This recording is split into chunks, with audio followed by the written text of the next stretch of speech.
Hello and welcome to Rathod Sai's academy. ఈ రోజు మనం ఈ క్లాస్లో వెరీ ఇంపార్టెంట్ ఆర్టికల్స్ తీసుకొని తెలుగులో చూద్దాం. ఓకే, ఫస్ట్ టైటిల్ చదవగానే అందులో ఉన్న కీవర్డ్ ఏంటి, మనం ఏ సబ్జెక్ట్కి లింక్ చేసుకోవాలి, అందులో చూడాల్సిన డైమెన్షన్స్ ఏంటి, అసలు క్వశ్చన్ ఎలా అడిగే ఛాన్స్ ఉంది ప్రిలిమ్స్లో అండ్ మెయిన్స్లో, అదంతా క్లియర్గా మనం ఈ యొక్క వీడియోలో చూద్దాం. లాస్ట్ వరకు అయితే చూడండి. అండ్ కరెంట్ అఫైర్స్ అంటే ఎవరికైతే భయం ఉందో for sure every day 10 days వరకు చూస్తే మీకు ఆ భయం అట్లీస్ట్ 75% అయితే తగ్గిపోతుంది. అండ్ కరెంట్ అఫైర్స్ ఎలా ప్రిపేర్ అవ్వాలో క్లియర్ కట్గా మీకు ఒక ఐడియా వస్తుంది. ఒక ఆర్టికల్ని ఎలా అనలైజ్ చేయాలి అని చెప్పి తెలుస్తుంది. ఓకే, ఇక్కడ మీరు టైటిల్ చూస్తే మీకు ఏం అర్థమవుతుంది, government defence E20 admits mileage May drop by 3 to 5% అని ఇచ్చారు. సో ఈ టాపిక్లో మన కీవర్డ్ ఏంటంటే E20. దీన్ని ఎక్కడ చదువుకుంటాము, సైన్స్ అండ్ టెక్నాలజీలో జిఎస్ పేపర్స్లో చదువుకుంటాము, అలాగే ఎన్వైర్న్మెంట్ అనే కాలేజ్లో కూడా చదువుకుంటాం. సో ఇది అర్థం కావాలి అంటే కొంత బేసిక్స్ అయితే మీకు తెలియాలి. ఆ బేసిక్స్ ఏంటంటే ఫస్ట్ ఆఫ్ ఆల్ మన వెహికల్స్లో యూజ్ చేసే ఇంధనం ఏంటి, పెట్రోల్ అండ్ డీజిల్. మన వెహికల్లో ఉన్న ఇంజన్ దీన్ని బర్న్ చేసి ఎనర్జీని ప్రొడ్యూస్ చేస్తుంది. ఆ ఎనర్జీ నుంచి మన వెహికల్ అనేది మూవ్ అవుతుంది. ఇది మెకానిజం కదా. సో ఇక్కడ పెట్రోల్ అండ్ డీజిల్ బర్న్ చేసేటప్పుడు అది ఇన్కంప్లీట్గా బర్న్ చేస్తుంది అనమాట. దానివల్ల కొంత వెహికల్ పాత పడితే ఏంటంటే మన సైలెన్సర్ నుంచి పొగ వస్తుంది కదా, అది నల్లగా దుమ్ము అలా వస్తూ ఉంటుంది కదా, అదేంటంటే PM2.5 PM10ని రిలీజ్ చేస్తుంది. ఈ PM10 PM2.5 అనేది మనకి ఎన్వైర్న్మెంట్లో ఎయిర్ పొల్యూటెంట్గా పరిగణిస్తాము. దానివల్లే మన యొక్క ఎయిర్ క్వాలిటీ అనేది ఇంపాక్ట్ అవుతుంది అనమాట. సో ఇప్పుడు మనం ఎన్వైర్న్మెంట్ని సేఫ్గా ఉంచాలంటే ఏం చేయాలి, ఈ యొక్క PM2.5ని మనం తగ్గించాల్సి ఉంటుంది. దానికి మన గవర్నమెంట్ ఏం చేస్తుందంటే పెట్రోల్లో ఇథనాల్ని కలుపుతుంది. పెట్రోల్లో ఇథనాల్ని కలపడం వల్ల పెట్రోల్ కంప్లీట్గా బర్న్ అవుతుంది. కంప్లీట్గా బర్న్ అవ్వడం వల్ల ఈ యొక్క PM2.5 అండ్ PM10 యొక్క ఎమిషన్స్ని తగ్గిస్తాం. దాంతో మనం ఎయిర్ క్వాలిటీని మంచిగా మెయింటైన్ చేయొచ్చు అండ్ ఎయిర్ పొల్యూటెంట్స్ని తక్కువ చేయొచ్చు అనమాట. అండ్ దాంతోపాటు ఇంకొకటి ఏంటంటే మన ఎన్వైర్న్మెంట్ మీద ఇంపాక్ట్ ఉంటుంది.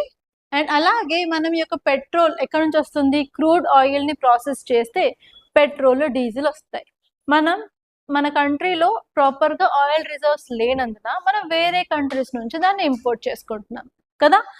ఇప్పుడు మనం ఈ పెట్రోల్ని ఇథనాల్ని కలపడం వల్ల మనకి పెట్రోల్ తక్కువ ఉంటుంది అండ్ ఇథనాల్ కలపడం వల్ల మనం కొంత అమౌంట్ ఆఫ్ పెట్రోల్ని రీప్లేస్ చేస్తున్నాం ఇథనాల్తో. కాబట్టి మనం పక్క కంట్రీస్ నుంచి తెచ్చుకునే ఇంపోర్ట్స్ కూడా తగ్గుతాయి. దానివల్ల మనం పే చేయాల్సిన ఇంపోర్ట్ బిల్ కూడా తగ్గుతుంది. అండ్ మన కంట్రీలో ఫారెన్ కరెన్సీని మనం సేవ్ చేసుకోవచ్చు.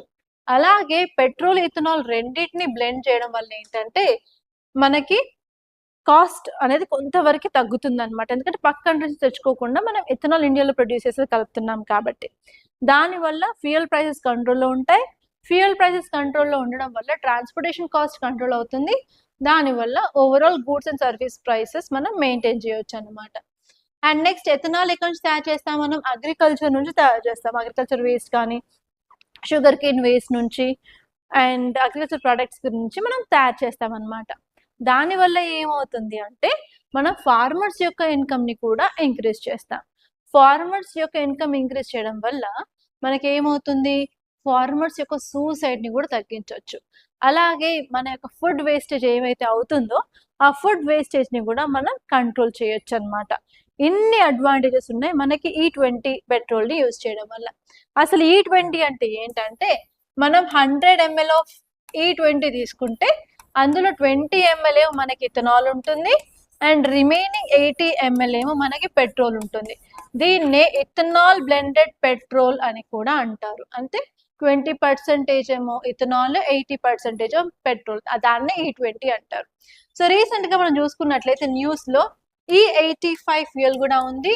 దాని గురించి నేను ఆల్రెడీ ఒక షార్ట్ కూడా చేశాను మన రాథోడ్ ఐఏఎస్ అకాడమీ తెలుగు ఛానల్లో, ఒకసారి అది చూడండి. ఓకే, అందులో 85% ఆఫ్ ఇథనాల్, 15% ఆఫ్ పెట్రోల్ అనేది బ్లెండ్ చేస్తారనమాట. సో ఇక్కడ ఏంటంటే ప్రాబ్లం వచ్చేసి మనం ఈ యొక్క వెహికల్స్ ఏమైతే యూజ్ చేస్తున్నాం ప్రెసెంట్, అవి అన్ని కొత్త వెహికల్స్ ఏం కాదు కదా, కొంచెం పాత మోడల్స్ కూడా ఉంటాయి కదా. ఈవెన్ మా ఇంట్లో కూడా పాత మోడల్ షైన్ ఇప్పటికీ ఉందన్నమాట. సో అందులో మనం ఇట్లాంటి అడ్వాన్స్డ్ పెట్రోల్ యూజ్ చేసినామంటే అంటే ఇథనాల్ బ్లెండెడ్ పెట్రోల్ యూజ్ చేసినట్లయితే ఆ ఇంజన్ ఏమవుతుంది సరిగ్గా మొత్తం బర్న్ చేయలేదన్నమాట. దానివల్ల ఏమవుతుందంటే కొంతవరకు మైలేజ్ తగ్గే అవకాశం ఉంది. ఎంత మైలేజ్ తగ్గుతుంది అంటే 3-5% అని చెప్పి ఈవెన్ ఇప్పుడు గవర్నమెంట్ కూడా ఒప్పుకుంది.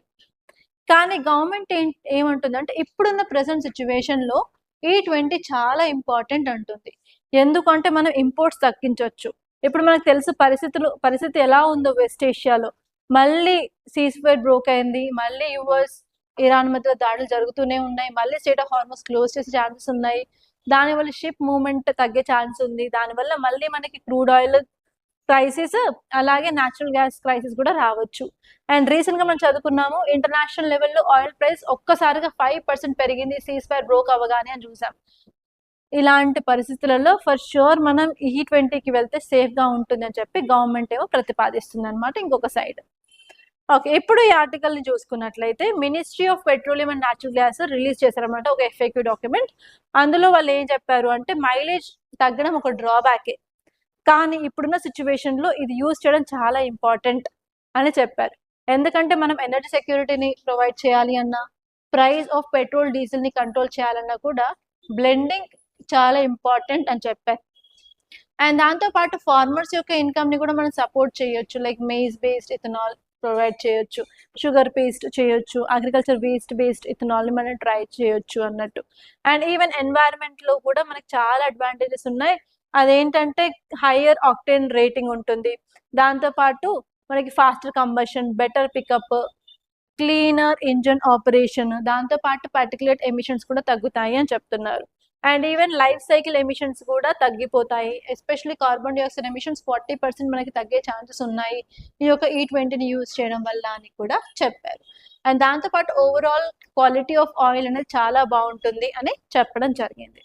సో ఇక్కడ మీకు క్వశ్చన్ వస్తే consider the following statements regarding E20 అని అడగచ్చు. అండ్ ఈ యొక్క ఇథనాల్ అనేది బయోఫ్యూయల్ అన్నమాట. మనకి 4 టైప్స్ ఆఫ్ జనరేషన్స్ ఉన్నాయి. Generation 1, generation 2, generation 3 and generation 4. అవన్నీ ఒక మ్యాథ్స్ ఫాలోయింగ్ బేస్డ్ క్వశ్చన్ ఇవ్వచ్చు. ఓకే. మరి మెయిన్స్‌లో అయితే ఇథనాల్ బ్లెండెడ్ పెట్రోల్ యూజ్ చేయడం వల్ల అడ్వాంటేజెస్ ఏంటి? మనకున్న ఛాలెంజెస్ ఏంటి? అవి ఎలా ఓవర్‌కమ్ చేయాలి అని మెయిన్స్‌లో మీకు క్వశ్చన్ రావచ్చు అన్నమాట. ఓకే. సో ఇక్కడ మనం ఇథనాల్ బ్లెండెడ్ పెట్రోలియం ప్రోగ్రామ్ గురించి చూసుకున్నట్లయితే ఇండియాలో నేషనల్ బయోఫ్యూయల్ పాలసీ 2018 కింద దీన్ని తీసుకురావడం జరిగిందనమాట. ఇది ఎవరు ఇంప్లిమెంట్ చేశారు అంటే ministry of petroleum and natural gas ministry అన్నమాట. సో ఎందుకంటే మన ప్రైమరీ గోల్ వచ్చేసి మనం చాలా ఎక్కువ విదేశీ కంట్రీస్ అంటే ఫారిన్ కంట్రీస్ మీద ఆయిల్ గురించి డిపెండ్ అవుతూ ఉన్నాము. ఆ యొక్క డిపెండెన్సీని తగ్గించాలి అంటే ఇండియాలో ప్రొడ్యూస్ చేసే ఇథనాల్‌ని మన పెట్రోల్‌తో కలుపుకున్నట్లయితే కొంతవరకు ఫ్యూయల్‌ని మనం సేవ్ చేయొచ్చు అన్నట్టు ఐడియాతో తీసుకొచ్చారు. దాని ద్వారా మన గ్రీన్ హౌస్ ఎమిషన్స్‌ని కట్ చేయొచ్చు. అలాగే ఫార్మర్స్ యొక్క ఇన్‌కమ్‌ని బూస్ట్ చేయొచ్చు. అండ్ ఈవెన్ అగ్రికల్చర్ ప్రొడ్యూస్‌కి వేరే మార్కెట్‌ని కూడా మనం క్రియేట్ చేయొచ్చు అనే విధంగా చెప్పారనమాట. సో ఇండియాలో ఉన్న టార్గెట్ ఏంటంటే 2025కి E20 చేయాలి అని చెప్పి. ఆ టార్గెట్‌ని ఆల్రెడీ రీచ్ అయింది. ఇప్పుడు మళ్ళీ కొత్త టార్గెట్ కింద E85ని కూడా గవర్నమెంట్ తీసుకురావడం జరిగింది. సో ఇప్పుడు ఈ మైలేజ్ ప్రాబ్లమ్‌కి మన సొల్యూషన్ ఏంటి అని చూసుకున్నట్లయితే మనం నార్మల్‌గా యూజ్ చేసే వెహికల్స్ కాకుండా ఫ్యూయల్ ఫ్లెక్స్ వెహికల్స్ అనేవి ఉంటాయి. రీసెంట్‌గా మారుతి కంపెనీ ఒక ఫ్యూయల్ ఫ్లెక్స్ వెహికల్‌ని వ్యాగనార్ లాంటి మోడల్‌ని రిలీజ్ చేసింది. మన యూట్యూబ్ షార్ట్‌లో కూడా అదే టైటిల్ పెట్టి, అదే థంబ్‌నెయిల్ పెట్టి ఉంది. ఒకసారి చూడండి మీకు ఐడియా వస్తుందన్నమాట. ఓకే. నెక్స్ట్ ఆర్టికల్ చూడండి. ఇక్కడ టైటిల్ ఏం చెప్తుంది అంటే protest over Ken Betwa river link project resume in MP. ఈ టైటిల్ చూస్తే కీవర్డ్ ఏంటంటే రివర్ లింక్ ప్రాజెక్ట్. ఇక్కడ ఈ ఇమేజ్ చూడండి ఎంత విచిత్రంగా ఉందో. లైక్ వాళ్ళేంటి మెడలకి ఉరి వేసుకున్నట్టు. సో ఇక్కడ ట్రైబల్ ఉమెన్ వాళ్ళు ఇక్కడ కట్టగట్టి దానికి ఉరి వేసుకున్నట్టు అక్కడ నిల్చున్నారు. అండ్ వీళ్ళేమో ఇలా నార్మల్‌గా మనం చనిపోయిన వాళ్ళని పాడ మీద ఎలా పడుకోబెడతామో సో అలా క్రియేట్ చేసి దాని మీద అందరూ పడుకున్నారు. So they are protesting in a different way అన్నమాట. సో వీళ్ళందరూ కూడా ట్రైబల్స్. సో ఇక్కడ ఫస్ట్ రివర్ లింక్ ప్రాజెక్ట్ ఏంటో తెలుసుకోవాలి. దాని తర్వాత మళ్ళీ నేను ఆర్టికల్ దగ్గరకు వస్తానన్నమాట. ఓకే. మన ఇండియాలో చూసుకున్నట్లయితే 2 టైప్స్ ఆఫ్ రివర్ సిస్టమ్స్ ఉంటాయి. ఇక్కడ మనకి హిమాలయాస్ ఉంటాయి కదా. ఇక్కడ హిమాలయాస్‌లో మనకి రివర్ ఇండస్, ఈ orange colour the river Indus, ఇక్కడ మనకి రివర్ యమున, ఇక్కడ మనకి రివర్ బ్రహ్మపుత్ర. ఈ 3 major river systems of Himalayas అన్నమాట. వాటిని హిమాలయన్ రివర్ సిస్టమ్ అంటారు. మనకి పెనిన్సులా పార్ట్, ఈ పార్ట్కి వచ్చేసరికి ఇది పెనిన్సులా. పెనిన్సులా అంటే the land covered by water on 3 sides. ఇక్కడ మనకి ఈస్ట్ ఫ్లోయింగ్ రివర్స్ ఉన్నాయి. ఈస్ట్ ఫ్లోయింగ్ రివర్స్ ఏంటంటే తూర్పు వైపు వెళ్తూ వే ఆఫ్ బెంగాల్లో జాయిన్ అవుతాయి, కలుస్తాయి. వెస్ట్ ఫ్లోయింగ్ రివర్స్ ఏంటంటే వెస్ట్ సైడ్ మూవ్ అవుతూ అరేబియన్ సీలో కలిస్తే వాటిని వెస్ట్ ఫ్లోయింగ్ రివర్స్ అంటారు. కానీ మేజర్ ప్రాబ్లం ఏంటి పెనిన్సులర్ రివర్స్ లో అంటే వాటర్ అనేవి ఎవ్రీ సీజన్, ప్రతి సీజన్ లో సేమ్ లెవెల్ ఉంటుంది. మాన్సూన్ టైం రెయిన్ఫాల్ వచ్చినప్పుడు మాత్రం ఎక్కువ లెవెల్ ఆఫ్ వాటర్ ఉంటాయి. అండ్ మనకి సమ్మర్ సీజన్ వచ్చేసరికి వాటర్ డ్రై అప్ అయిపోయి తక్కువ అమౌంట్ ఆఫ్ వాటర్ అనేది మనకి పెనిన్సులర్ రివర్స్ లో సమ్మర్ సీజన్ లో చూస్తాం. ఓకే, సో అయితే ఏమవుతుంది, నార్మల్ గా మనం రివర్ వాటర్ దేనికి యూజ్ చేస్తాము, ఇరిగేషన్ కి యూజ్ చేస్తాము, అగ్రికల్చర్ కి యూజ్ చేస్తాము, డ్రింకింగ్ వాటర్ పర్పస్ కి యూజ్ చేస్తాము. అలాగే మనం డ్యామ్స్ కట్టి హైడ్రో ఎలక్ట్రిసిటీని కూడా ప్రొడ్యూస్ చేయడానికి యూజ్ చేస్తాం. కానీ ఈ పెనిన్సులర్ ఏరియాస్ లో వాటర్ తక్కువ ఉండడం వల్ల చాలా సార్లు మనకి డ్రాట్ వస్తుంది, కొన్నిసార్లు ఏమో అగ్రికల్చర్ క్రాప్స్ ఫెయిల్ అవుతూ ఉంటాయి, అదే కంటిన్యూ అవుతా ఉంటే ఫెమైన్స్ వస్తాయి. దానివల్ల హంగర్ పెరుగుతుంది, మాల్ న్యూట్రిషన్ పెరుగుతుంది, ఫుడ్ ఇన్సెక్యూరిటీ పెరుగుతుంది కదా. సో అందుకని మన గవర్నమెంట్ ఏం చేస్తుంది అంటే, సో ఇక్కడ రివర్స్ తీసుకొని ఎక్కువ అమౌంట్ ఆఫ్ వాటర్ ఒక రివర్ నుంచి ఇంకొక రివర్ కి డైవర్ట్ చేయాలి అని చెప్పి ప్లాన్ చేసింది అనమాట. దీన్నే రివర్ లింకింగ్ ప్రాజెక్ట్స్ అని అంటారు. ఈ రివర్ లింకింగ్ ప్రాజెక్ట్స్ ని కన్స్ట్రక్ట్ చేయాలి అంటే ఏం చేయాలి, మనం ఒక రివర్ నుంచి ఒక రివర్ కి వాటర్ పంపించాలి అంటే మనం డ్యామ్స్ కట్టాలి, డ్యామ్స్ లో వాటర్ నిల్వ చేయాలి. ఏ టైంలో మనకు వాటర్ కావాలంటే అప్పుడు గేట్స్ ఓపెన్ చేసేసి మనం కాలువల ద్వారా ఆ రివర్ లోకి వాటర్ ని విడవడం జరుగుతుంది అనమాట. సో ఇలా డ్యామ్స్ ని కట్టడం, కెనాల్స్ ని కట్టడం వల్ల ఏమవుతుంది, అక్కడ ఎవరైతే పీపుల్ ఉంటారో వాళ్ళని అక్కడ నుంచి డిస్ప్లేస్ చేయాలి, రీలొకేట్ చేయాలి అంటాం. అక్కడ రీలొకేట్ చేసినప్పుడు ఏంటంటే వాళ్ళకి సరైన సదుపాయాలు కల్పించాలి, వాళ్ళకు ఉండడానికి ఇల్లు and employment opportunities, livelihood opportunities, వాళ్ళు లాస్ అయిన భూమికి తగ్గ రేట్తోని మనం వాళ్ళకి మనీ కూడా ఇవ్వాల్సి ఉంటుంది. సో దాన్నే రీహాబిలిటేషన్, రీకన్స్ట్రక్షన్ అంటారనమాట. సో అయితే ఇక్కడ ఏంటంటే ఈ డ్యామ్ వల్ల అండ్ ఈ కెనాల్ ప్రాజెక్ట్ వల్ల మనం ఏం చేస్తున్నాము, కెన్ రివర్ లో ఉన్న వాటర్ ని బెట్వా రివర్ కి పంపించాలని ప్లాన్ చేస్తున్నాం అనమాట. సో ఇక్కడ ఉన్న ట్రైబల్ పీపుల్ వాళ్ళ యొక్క స్థలాలు కోల్పోతున్నారు, వాళ్ళ యొక్క జీవనాధారం కోల్పోతున్నారు, వాళ్ళని రీహాబిలిటేట్ చేయడానికి కూడా ప్రాపర్ గా గవర్నమెంట్ దగ్గర ఫండ్స్ లేవు, అందుకని వాళ్ళు ప్రొటెస్ట్ చేస్తున్నారు అనమాట. ఓకే, సో ఇక్కడ మీకు క్వశ్చన్ వస్తే రివర్ కేన్, రివర్ బేటవా గురించి రావచ్చు. మెయిన్స్ లో అయితే రివర్ లింకింగ్ ప్రాజెక్ట్స్ యొక్క అడ్వాంటేజెస్ ఏంటి, వాటి వల్ల ఉన్న నెగటివ్ ఛాలెంజెస్ ఏంటి అని అడగచ్చు. ఛాలెంజెస్ ఏంటి అంటే మనకి ఫండ్స్ కావాలి కట్టాలి అంటే, అండ్ నెక్స్ట్ వచ్చేసి అడవుల్ని నరికివేయాల్సి ఉంటుంది, మధ్యలో ఏమైనా అడవులు వస్తే డీఫారెస్టేషన్ అవుతుంది, డీఫారెస్టేషన్ వల్ల కార్బన్ డైఆక్సైడ్ ఎమిషన్స్ పెరుగుతాయి, దానివల్ల పొల్యూషన్ పెరుగుతుంది. అండ్ నెక్స్ట్ వచ్చేసి మనకి రివర్ ఇంటర్లింకింగ్ వల్ల రివర్ 1 లో ఉన్న జలచరాలు ఏవైతే ఉంటాయో అవి రివర్ 2 లోకి వెళ్తాయి. ఆ రివర్ 2 లోకి వెళ్ళినప్పుడు అది కొత్త ఎన్వైరన్మెంట్, వాటిని కాంపిటీట్ చేసే కాంపిటీటర్స్ అక్కడ ఉండరు, దానివల్ల వాళ్ళ యొక్క రీప్రొడక్షన్ ఫాస్ట్ గా ఉంటుంది అండ్ దాని యొక్క నెంబర్ పెరిగి అవి ఇన్వేసివ్ స్పీసీస్ లాగా అయ్యే ఛాన్సెస్ కూడా మనకి ఉండడం జరుగుతుంది. అండ్ ఇంకొక నెగిటివ్ వచ్చేసి అక్కడ ఉన్న ట్రైబల్స్ ని రీహాబిలిటేట్ చేయాలి, రీలొకేట్ చేయాలి, సమ్ టైమ్స్ వాళ్ళు ఇలాంటి ప్రొటెస్ట్ చేస్తూ ఉంటారు. ఓకే, సో ఇప్పుడు మనం ఈ ఆర్టికల్ ని చూసినట్లయితే ఈ టాపిక్ ని మన సొసైటీ పాయింట్ ఆఫ్ వ్యూలో చూడొచ్చు and environment and ecology point of వ్యూలో చూడొచ్చు. ఇప్పుడు ఏంటంటే చాలా మంది విలేజ్ లో ఉన్న రెసిడెంట్స్, పర్టికులర్లీ వాళ్ళు ట్రైబల్ పీపుల్, ఈ can Betwa river linking project వల్ల వాళ్ళ మీద ఇంపాక్ట్ పడుతుంది అని చెప్పి వాళ్ళైతే ప్రొటెస్ట్ అయితే చేస్తున్నారు. ఓకే, వాళ్ళు ఎక్కడ చేస్తున్నారు అంటే అరౌండ్ దిస్ బర్నా రివర్ దగ్గర, కూపి విలేజ్ దగ్గర వాళ్ళైతే 5 days నుంచి ఒక ప్రొటెస్ట్ అయితే చేస్తున్నారు అనమాట.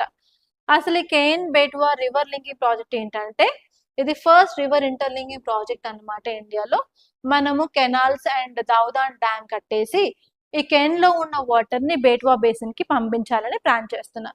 ఈ ప్రాజెక్ట్ కనుక సక్సెస్ అవుతే మాత్రం 10 లక్షల హెక్టార్స్ యొక్క భూమికి ఇరిగేషన్ ఫెసిలిటీని ప్రొవైడ్ చేయవచ్చు అండ్ ఈవెన్ డ్రింకింగ్ వాటర్ 62 లక్షల మందికి ప్రొవైడ్ చేయొచ్చు. అండ్ దాంతో పాటు 100 మెగావాట్స్ ఆఫ్ హైడ్రో పవర్ ని అండ్ అలాగే 25 మెగావాట్స్ ఆఫ్ సోలార్ పవర్ ని కూడా మనం జనరేట్ చేయొచ్చు అనమాట. దీని యొక్క అడ్వాంటేజెస్. కానీ ప్రొటెస్ట్లు ఎందుకు చేస్తున్నారు పీపుల్ అంటే వాళ్ళకి తగిన రీహాబిలిటేషన్ కంపెన్సేషన్ రాలేదు అని చెప్పి వాళ్ళు డిమాండ్ చేస్తున్నారు. సో వాళ్ళకి ఇచ్చే ఫండ్స్ అనేవి చాలా తక్కువ అమౌంట్, సఫిషియంట్ ఫండ్సే కాదు అన్నట్టు చెప్పారు. అండ్ నెక్స్ట్ వచ్చేసి అసలు ఎవరు ఏ ఫ్యామిలీని ఎక్కడ తీసుకువెళ్తున్నారు, ఎంత అమౌంట్ ఆఫ్ ల్యాండ్ వాళ్ళ దగ్గర నుంచి తీసుకుంటున్నారు, సో వాళ్ళ ప్లానింగ్ ఏంటి అని చెప్పి ఎవ్రీథింగ్ ప్రాపర్గా ట్రాన్స్పరెన్సీ అనేది లేదు అని చెప్తున్నారు. అండ్ ఈవెన్ గ్రామ సభ ప్రాసెస్ కూడా నాన్ ట్రాన్స్పరెంట్గా ఉంది, అసలు ప్రాపర్గా విలేజర్స్కి కావాల్సిన ఇన్ఫర్మేషన్ కూడా రావట్లేదు అన్నట్టు చెప్పారు. అండ్ నెక్స్ట్ వచ్చేసి చాలా సార్లు government broken promises and exclusion చేసింది. చాలా ఫ్యామిలీస్ ఈవెన్ వాళ్ళు ఫీల్ అయ్యేది ఏంటంటే ల్యాండ్ అక్విజిషన్ యాక్ట్ 2013 యాక్ట్ని కూడా ఎలిజిబుల్గా వాళ్ళు ఫుల్ఫిల్ చేయరేమో అనే భయం వాళ్ళలో ఉంది, కాబట్టి వాళ్ళు ప్రొటెస్ట్ చేస్తున్నారని చెప్పి ఈ ఆర్టికల్ అయితే చెప్పడం జరిగింది. సో మనం కేన్ అండ్ బెట్వా రివర్స్ గురించి కొన్ని ఫ్యాక్ట్స్ చూసినట్లయితే ఈ కేన్ రివర్ అనేది కైమూర్ హిల్స్ మధ్యప్రదేశ్ నుంచి ఒరిజినేట్ అయిందనమాట. ఇది important tributary of river Yamuna అని చెప్పొచ్చు. యమునా మాత్రం మళ్ళీ రివర్ గంగా యొక్క ట్రిబ్యూటరీ అనమాట. అండ్ నెక్స్ట్ బేట్వా రివర్ గురించి చూసుకున్నట్టయితే బేట్వా రివర్ విద్యా రేంజ్ నుంచి ఒరిజినేట్ అయింది అనమాట. ఇది కూడా ఎంపీ నుంచే. అండ్ ఈ రెండు రివర్స్ కేనూను అలాగే బేట్వా రివర్ యమునాని యూపీలో కలవడం జరుగుతుంది. ఓకే, నెక్స్ట్ ఆర్టికల్ చూసుకున్నట్లయితే prime minister New Zealand visit will unlock a new avenues of cooperation says government. మనందరికీ తెలుసు మన ప్రైమ్ మినిస్టర్ 3 కంట్రీస్ విజిట్లో ఉన్నారు. అందులో భాగంగా రీసెంట్గా ఇండోనేషియాకి వెళ్ళారు, అక్కడ మీట్ అయ్యారు, దాని గురించి చదువుకున్నాము. నిన్నైతే మనం ఆస్ట్రేలియా గురించి చదువుకున్నాము కదా. అండ్ ఇంకొక కంట్రీ ఏంటంటే న్యూజిలాండ్ అనమాట. ఈ న్యూజిలాండ్ తోటి ఈ 3 డే విజిట్ అనేది కంప్లీట్ అవుతుంది.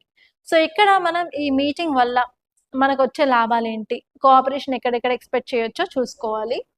సో ఇక్కడ ఈ ఆర్టికల్ చూసుకున్నట్లయితే మనకి ఏం చెప్తుందంటే 40 yearsలో ఫస్ట్ టైం లాస్ట్ 40 years నుంచి ఏ ఇండియన్ ప్రైమ్ మినిస్టర్ కూడా న్యూజిలాండ్కి వెళ్ళలేదు. సో 40 years తర్వాత మన ప్రైమ్ మినిస్టర్ వెళ్ళారని చెప్పారు. అండ్ రీసెంట్గా అయితే మనం న్యూజిలాండ్తో ఫ్రీ ట్రేడ్ అగ్రిమెంట్ అయితే సైన్ చేసుకున్నాము, దాని గురించి కూడా మాట్లాడే ఛాన్సెస్ అయితే ఉన్నాయి. అండ్ నెక్స్ట్ వచ్చేసి ట్రేడ్ కూడా ఇంప్రూవ్ చేసుకోవాలి అని కూడా వాళ్ళు మాట్లాడతారని చెప్పి ఒక అవుట్కమ్ అయితే చెప్తుంది. అందుకే ఫస్ట్ వచ్చేసి ట్రేడ్ అండ్ ఎకనామిక్ ఎంగేజ్మెంట్ అని చెప్పారు. ఎకనామీలో, ట్రేడ్లో, అలాగే కమర్షియల్ టైస్లో, ఇన్వెస్ట్మెంట్లో and free trade agreement enhance చేయడానికి వాళ్ళు మాట్లాడే అవకాశం ఉంది అని చెప్తున్నారు.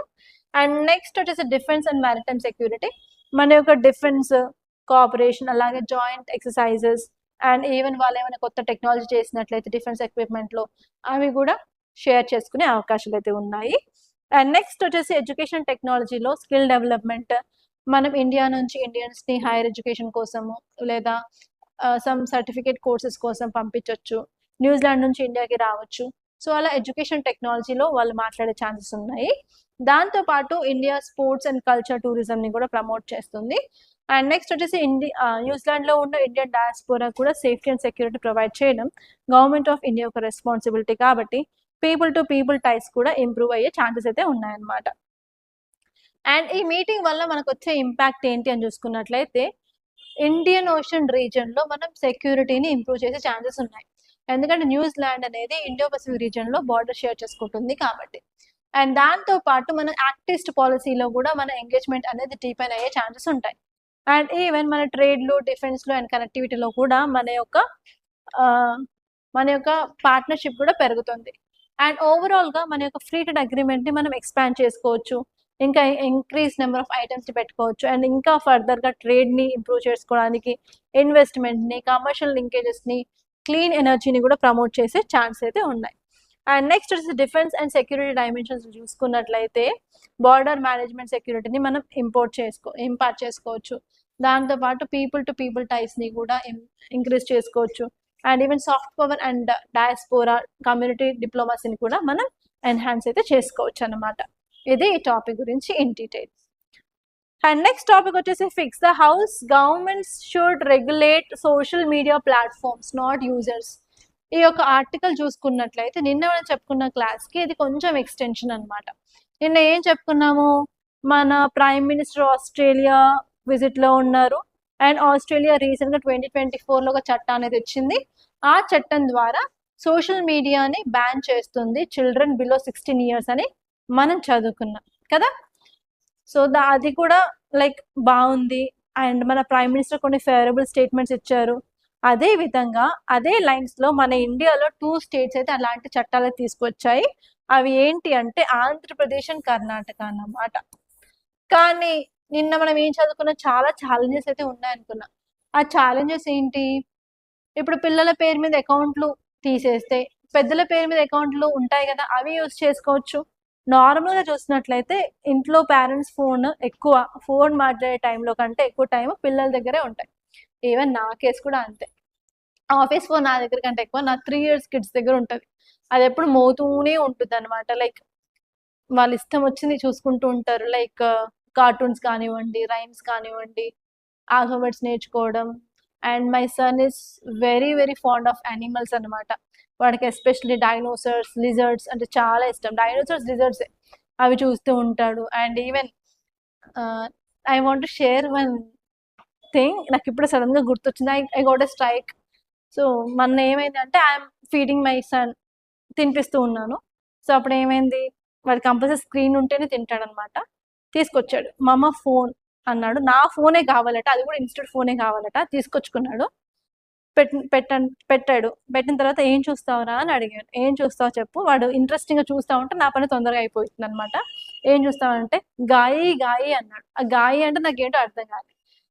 ఇంట్లో ఉన్న మిగతా వాళ్ళందరూ అడిగాడు, వీడేమో గాయి అంటున్నాడు ఏంటి అని చెప్పి.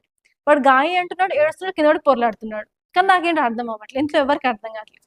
లాస్ట్‌కి అర్థమైంది ఏంటంటే గాయి అంటే గాడిది అని. సో వాడు డాంకీ చూడాలని ఉందంట. అది నాకు అర్థం కాక పావుగంట వేస్ట్ అయిందనమాట. సో అలా ఏమవుతది అంటే నార్మల్‌గా పేరెంట్స్ దగ్గర ఉన్న మొబైల్ నార్మల్‌గా కిడ్స్ దగ్గర ఉంటది కాబట్టి పేరెంట్స్‌కి ఆబ్వియస్‌గా సోషల్ మీడియా అకౌంట్స్‌లో ఉంటాయి కాబట్టి so they can use this parents account. అది వీ కెనాట్ కంట్రోల్ అనమాట. అండ్ నెక్స్ట్ వచ్చేసి ప్రతి ఒక్కరికి ఫండమెంటల్ రైట్స్ అనేవి ఉంటాయి. They are present in the party of our Indian constitution. అవి ఏంటంటే ఆర్టికల్ 12 టు ఆర్టికల్ 35. అందులో మనకి right to life and personal liberty article 21 ఉంటుంది. దాంతో పాటు రైట్ టు ఫ్రీడమ్ అనేది ఆర్టికల్ 19లో ఉంటుంది. ఎస్పెషల్ డిజిటల్ ఫ్రీడమ్ అనేది మిస్ అవుతుంది అని చెప్పి ఈ ఆర్టికల్ అయితే చెప్పడం జరిగింది. అలా మనకు కొన్ని ఛాలెంజెస్ అయితే ఇక్కడ ఇచ్చారు. సో ఈ ఛాలెంజెస్ అన్ని ఓవర్కమ్ చేయాలి అంటే యూజర్ పైన రిస్ట్రిక్షన్స్ పెట్టకుండా మనం ప్లాట్ఫామ్స్ పైన రిస్ట్రిక్షన్స్ పెడితే బాగుంటుంది అని చెప్పి ఈ ఆర్టికల్ చెప్పింది. ఎందుకు రిస్ట్రిక్షన్స్ ప్లాట్ఫామ్ మీద పెట్టాలని చూసుకున్నట్లయితే ఏజ్ బేస్డ్ బ్యాన్స్ అనేవి చాలా డిఫికల్ట్ అనమాట. అసలు ఎందుకు బ్యాన్ చేశాము? మెంటల్ హెల్త్ ఇంపాక్ట్స్ వస్తున్నాయి, లోన్లీనెస్, డిప్రెషన్, యాంగ్జైటీ వస్తున్నాయి, వాళ్ళకి అకాడమిక్ పర్ఫార్మెన్స్ తగ్గిపోతా ఉంది, ఎక్కువ స్క్రీన్ టైం ఉంటుంది అన్నట్టు మనం ఆపాం. కానీ పేరెంట్స్ వాడినప్పుడు ఇలాంటి ప్రాబ్లమ్ని మనం ఓవర్కమ్ అయితే చేయలేము. అండ్ నెక్స్ట్ ఆస్ట్రేలియాలో బ్యాన్ చేసినప్పటికీ కూడా అదొక ఎక్స్పెరిమెంట్ లాగా కన్సిడర్ చేశారు. అండ్ అక్కడ కొన్ని స్టడీస్ ఏం చెప్తున్నాయంటే బ్యాన్ చేసినప్పటికీ కూడా 85% ఆఫ్ చిల్డ్రన్ ఇంకా సోషల్ మీడియాని యూజ్ చేస్తున్నారు వాళ్ళ పేరెంట్స్ అకౌంట్స్తో అని చెప్పారు. అండ్ నెక్స్ట్ వచ్చేసి మనం వెంటనే బ్యాన్ చేసినట్లయితే మనకి ప్రాపర్గా స్ట్రాంగర్ ఎవిడెన్స్ లేకుండా అయితే బ్యాన్ చేయలేము. సో రీసెంట్గా ఏపీలో ఆల్కహాల్ బ్యాన్ చేశారు. అప్పుడు మనకు ప్యారలల్ గవర్నమెంట్ కూడా స్టార్ట్ అయింది. దాని తర్వాత టొబాకో అగెయిన్స్ట్గా కూడా చాలా క్యాంపెయిన్స్ చేశారు. అయినప్పటికీ కూడా కొంతమంది సపోర్టింగ్ ఇట్. అలాగే సోషల్ మీడియా బ్యాన్ చేస్తే ఏమవుతుందో మనకు తెలుసు. రీసెంట్గా నేపాల్లో సోషల్ మీడియా బ్యాన్ చేసినప్పుడు గవర్నమెంట్ని లేపేశారు. సో ఇండియాలో పరిస్థితి ఏంటో you can understand and you can imagine. Okay, and next వచ్చేసి ఇన్స్టెడ్ ఆఫ్ కంట్రోలింగ్ ఎంట్రీ మనం ఏం చేయాలి అంటే మనం తయారు చేసిన ప్లాట్ఫామ్ యొక్క డిజైన్ సేఫ్టీగా ఉండేటట్టు మనం చూసుకోవాల్సి ఉంటుంది అన్నట్టు చెప్పారు. అండ్ అలా కొన్ని ఆల్టర్నేటివ్స్ ఏంటి అంటే we have to adopt a stronger duty of care on platforms ని మనం ఎంజాయ్ చేయాలి. అలాగే డిజిటల్ లిటరసీ అనేది ఇంపార్టెంట్. నార్మల్గా మనం ఫారిన్ కంట్రీస్కి వెళ్ళినట్లయితే వాళ్ళ యొక్క స్కూల్లోనే ఒక సబ్జెక్ట్ డిజిటల్ లిటరసీ గురించి ఉంటుందన్నమాట. అసలు what to do, what not to do, when to do, how to do, okay everything. అది ఏది ఒరిజినల్ కంటెంట్, ఏది అథెంటిక్, ఏది లైక్ మిస్గైడెడ్ ఇన్ఫర్మేషన్, ఏది ఫాల్స్ కంటెంట్, ఏది అడ్వర్టైజ్మెంట్, ఎవ్రీథింగ్ వాళ్ళకి ముందు నుంచి డిజిటల్ లిటరసీ అనేది మనం ఇన్కార్పొరేట్ చేయాలి అని చెప్పారు. అండ్ నెక్స్ట్ వచ్చేసి క్రానలాజికల్ ఫీడ్ అనేది కంపల్సరీగా మ్యాండేటరీగా ప్లాట్ఫామ్స్ మెయింటైన్ చేయాలి అని చెప్పారు. అండ్ స్ట్రాంగర్ కంటెంట్ మోడరేషన్ చేయాలి. అలాగే ప్రైవసీ ప్రొటెక్షన్స్ ని కూడా ఇంప్రూవ్ చేయాలి. ఓవరాల్ గా పేరెంట్ యొక్క కంట్రోల్ అనేది ఉండాలి చిల్డ్రన్ పైన. వాళ్ళు ఏ గ్యాడ్జెట్స్ యూజ్ చేస్తున్నారు, వాళ్ళకున్న అకౌంట్స్ ఏంటి, ఎన్ని అకౌంట్స్ ఉన్నాయి సోషల్ మీడియాలో, ఏ పేరు మీద ఉన్నాయి, అండ్ వాళ్ళు పోస్ట్ చేసే కంటెంట్ ఏంటి, వాళ్ళు ఎవరిని ఫాలో అవుతున్నారు, అండ్ వాళ్ళు ఎలాంటి కంటెంట్ చూస్తున్నారు, or they are in safe mode or not, how much amount they are spending their time, వాళ్ళ స్క్రీన్ టైం ఎంత, ఎవ్రీథింగ్ ప్రాపర్ సూపర్విజన్ ఆఫ్ పేరెంట్స్తో ఉండేలా చూసుకోవాలి. ఓకే, నెక్స్ట్ ఆర్టికల్ వచ్చేసరికి ఇక టైటిల్ ఏం చెప్తుంది, over and above women must find support to stay in job that match they degrees. So ఈ ఆర్టికల్ అర్థం కావాలి అంటే నిన్నటి క్లాస్ ఆర్టికల్ చూసుకోవాలి. నిన్న మనం ఐషా రిపోర్ట్ చూసాం కదా, AISHE, అదేంటి, all India survey of higher education. ఈ రిపోర్ట్ అనేది గవర్నమెంట్ ఆఫ్ ఇండియా రిలీజ్ చేసింది. ఆ రిపోర్ట్లో ఏం చెప్పింది, 42% of women enrolment in higher education పెరిగింది అని చెప్తుంది. అయినప్పటికీ కూడా మన దగ్గర ఉమెన్కి తగ్గ డిగ్రీలకు సంబంధించిన జాబ్స్ అనేవి వాళ్ళకి దొరకట్లేదు. సో ఇక్కడ ఈ ఆర్టికల్ ఏం చెప్తుందంటే కాజెస్ ఏంటి, దానికి సంబంధించిన డేటా ఇచ్చారు. అండ్ మనం ఆలోచించాల్సింది ఏంటంటే ఎలా చేస్తే బాగుంటుంది, ఎలా మనం ఉమెన్ పార్టిసిపేషన్ ఇంక్రీజ్ చేయవచ్చు అని ఆ విధంగా మనం చూసుకోవాలి. And women empowerment is the favourite area of UPSC. ప్రతి సంవత్సరం దాని మీద క్వశ్చన్ లేకుండా అయితే మీకు జిఎస్ పేపర్ 1 ఉండదు. అండ్ ఈవెన్ ఎస్ఏలో కూడా చాలాసార్లు ఉమెన్ ఎంపవర్మెంట్ మీద అయితే ఎస్ఏ అయితే అడగడం జరిగింది. ఓకే, ఇప్పుడు మనం ఈ ఆర్టికల్ చూసినట్లయితే కొంత డేటాని ఇక్కడ చూపిస్తాను. సో ఇక్కడ మనకి ఉమెన్ హైయర్ ఎడ్యుకేషన్ కంప్లీట్ చేసిన తర్వాత కూడా ఇఫ్ ఇన్ కేస్ వాళ్ళు ఫ్యాకల్టీ లాగా పనిచేయాలి అనుకున్నట్లయితే మన యూనివర్సిటీస్, హైయర్ ఎడ్యుకేషన్ ఇన్స్టిట్యూషన్స్ అన్ని పేట్రియార్కల్గా నడుస్తున్నాయని చెప్పారు. 100 మంది మేల్ టీచర్స్ ఉంటే అందులో 82 మందే ఫీమేల్ ఉన్నారు అని చెప్పి ఒక డేటా ఇవ్వడం జరిగింది. అండ్ నెక్స్ట్ వచ్చేసి మన కాలేజెస్లో ప్రాబ్లం ఏంటి అంటే ఫ్యాకల్టీ సరిగ్గా ఉండరు, ఇన్ఫ్రాస్ట్రక్చర్ సరిగ్గా ఉండదు. అయినప్పటికీ కూడా ఇక్కడ ఫీమేల్ని పెట్టుకొని నడిపించాలి అని అనుకోవట్లేదు అని చెప్పారు. అండ్ నెక్స్ట్ వచ్చేసి ఫీమేల్ లేబర్ ఫోర్స్ పార్టిసిపేషన్ చాలా తక్కువగా ఉంది అని చెప్పారు.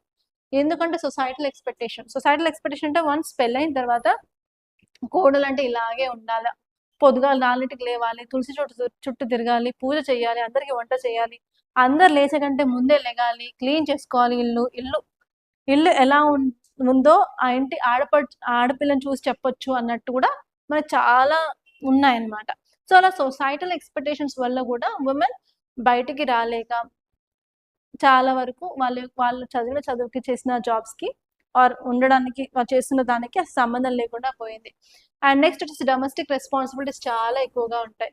Even if women is working అయినప్పటికీ కూడా వంట పని తప్పదు, పిల్లల్ని చూసుకోవడం తప్పదు, taking care of both family, elderly people అది కూడా ఉంటుంది. సో దానివల్ల కూడా there is dual burden on the women. And next వచ్చేసి దానికి సంబంధించిన రీసెంట్గా ఒక రీల్ చూశాను. ఆ రీల్ ఏంటంటే women get married and she is a topper. After that she will join a job అనమాట. ఆ అమ్మాయి జాబ్ చేస్తూనే ఉంటుంది, తనకు ఒక మీటింగ్ ఉంటుంది. ఆ మీటింగ్ ఉన్న టైంలో హస్బెండ్ ఫోన్ చేసి అమ్మకి బాగాలేదు తొందరగా రా అని చెప్పి సడన్గా మీటింగ్ క్యాన్సిల్ చేసుకొని తను వచ్చేస్తుంది. అండ్ నెక్స్ట్ డే వెళ్తే కూడా మా ఇంట్లో పెళ్ళి ఉంది, రిలేటివ్స్ వస్తున్నారు, అమ్మ ఒకటి చూసుకోదు, తొందరగా లీవ్ పెట్టేసిరా అని చెప్పి మళ్ళీ కాల్స్ వస్తూ ఉంటాయి. సో అలా ఉండడం వల్ల ఏంటంటే తన మీద ప్రెషర్ అనేది పెరుగుతుంది. ఊరికే లీవ్స్ ఇవ్వడానికి, ఊరికే ఏంటిది వీక్ ఆఫ్స్ ఇవ్వడానికి, వాళ్ళు ఏమి ఫ్రీగా అయితే మిమ్మల్ని ఎంప్లాయ్ చేసుకోలేదు కదా. సో వాళ్ళు మీట్ చేసిన ఎక్స్పెక్టేషన్స్ని మీరు చేస్తేనే తప్ప మీకు శాలరీ అయితే రాదు. సో అలా ఏమవుతుంది అంటే ఇటు ఫ్యామిలీని మెయింటైన్ చేయడం, అటు జాబ్ని మెయింటైన్ చేయడం చాలా కష్టం అయిపోయి తను ఏం చేస్తుందంటే రిజైన్ చేస్తుంది.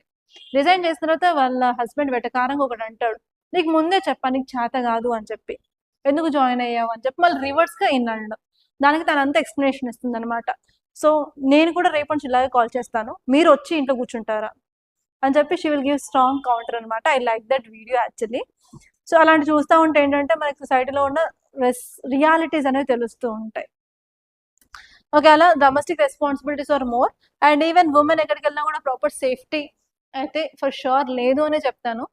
సో సేఫ్టీ ఇష్యూస్ వల్ల కూడా then parents are not allowing their daughters to go outside and work అనమాట. And next one is even periodic labour force survey 2025 report ఏం చెప్పింది అంటే సాలరీడ్ వర్క్ ఫోర్స్లో మెన్నే ఎక్కువ పర్సంటేజ్ ఉన్నారు రాదర్ దాన్ ఫీమేల్ అన్నట్టు కూడా చెప్పడం జరిగింది. అండ్ మోస్ట్లీ ఉమెన్ ఏమైనా చేసుకున్నట్లయితే ఇంట్లో ఉండే సెల్ఫ్ వర్క్ అనేది చేసుకుంటూ ఉంటారు. సో అలా around 64% of women are employed అన్నట్టు చెప్పారనమాట. ఓకే, అండ్ ఈవెన్ చాలా మంది ఉమెన్ చేసే పనికి అసలు శాలరీస్ కూడా ఉండవు. ఇంట్లో నార్మల్గా రూరల్ ఏరియాస్కి వెళ్తే అగ్రికల్చర్కి ఉమెన్ కూడా వెళ్తారు. వాళ్ళ పొలంలో వాళ్ళే పని చేస్తే వాళ్ళకని ఇస్తారా? అదే వేరే వాళ్ళని పిలిస్తే మాత్రం 600-700 రూపాయలు అలా కూలి ఇస్తారు. కాకపోతే వాళ్ళ ఇంట్లో వాళ్ళ మనుషులు వెళ్తే మాత్రం ఇచ్చేది లేదు కదా. So even in my home also మా ఇద్దరు తోటికోడలు కూడా like if there is work in agriculture we have huge field అనమాట.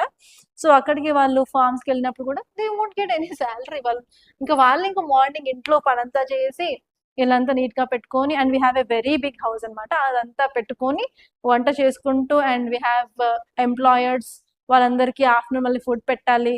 సో అదంతా చేసుకుంటూ they will do this agriculture work అనమాట. But they won't get any salary on the end. They will not get any day wage on the end.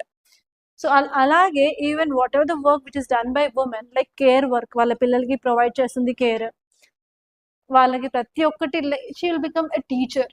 And even ఇంట్లో పెద్దవాళ్ళు ఉంటే వాళ్ళకి care చేసుకుంటూ ఉంటారు. But no one is getting proper salary for that paid work. It is unpaid work అనమాట. And రీసెంట్గా మన prime minister కూడా ఒక స్టేట్మెంట్ చేశారు. అదేంటంటే హౌస్ వైఫ్స్కి అట్లీస్ట్ మినిమం 30,000 ఇవ్వాలి అన్నట్టు. అలా ఎందుకంటే దే ఆర్ వర్క్, వాళ్ళు లేకుండా ఒకరోజు కూడా గడవదు ఇంట్లో. సో వాళ్ళకు కూడా వర్క్ ఇచ్చినట్లయితే మనకి జీడిపి మాత్రం చాలా పెరుగుతుంది అన్నట్టు చెప్పడం కూడా చెప్పారనమాట. సో అలా ఈ ఆర్టికల్ మొత్తానికి ఏం చెప్తుంది అంటే ఉమెన్ చదివేదానికి, వాళ్ళ డిగ్రీస్కి, వాళ్ళ నాలెడ్జ్కి, వాళ్ళు చేసే జాబ్స్కి అసలు ఏం పొందలేదు. సో కాబట్టి మనం వాళ్ళ డిగ్రీస్కి తగ్గట్టు, వాళ్ళ ఎడ్యుకేషన్ తగ్గట్టు మనం జాబ్స్ని ప్రొవైడ్ చేయాలి అన్నట్టు చెప్పారు. సో ఇక్కడ మీరు ఏం చేస్తే బాగుంటుందో కింద కామెంట్లో చెప్పండి. Okay, think in innovative way and tell me what can be done to give jobs for the women according to their graduation or degrees. Okay, ఇక్కడ కొన్ని ప్రిలిమ్స్ క్వశ్చన్స్ ఉన్నాయి, ఒకసారి చూడండి. ఫస్ట్ వచ్చేసి consider the following statements regarding Ken Betwa river linking project. So first statement వచ్చేసి it is India's first river interlinking project under national perspective plan. Second వచ్చేసి it proposes transfer of water from Betwa river to the Ken river.